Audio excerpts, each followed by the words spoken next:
Сәлем. Йокым килә, бер нишләргә дә теләмим. Ирендерә.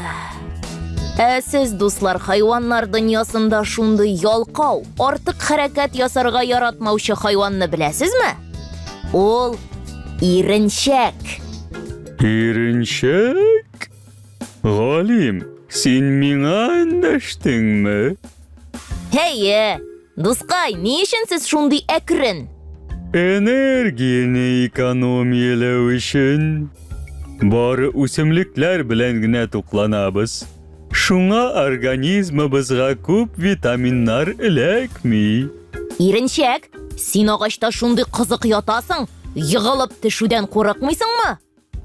Безнең бармаклар һәм тырнаклар агачка ныклап эләгеп, хәтта ябышып торырлык.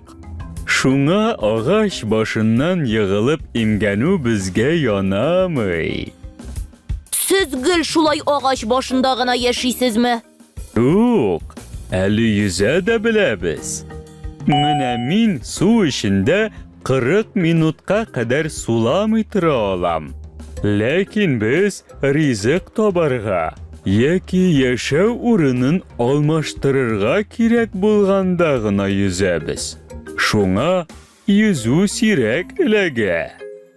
Ho! Кычкына да төшкенә сез иренчәк. Сез элек-электән шундый булгансызмы? Безнең әби-бабаларыбыз бик зур булган.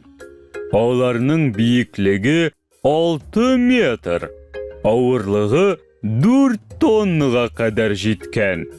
Без хәзер генә шундый кичкенә. Ho! Менә сиңәме? Рәхмәт, иренчәк. Мин ялкауланмыйча алга атлыйм. Киләсе очрашуга кадәр.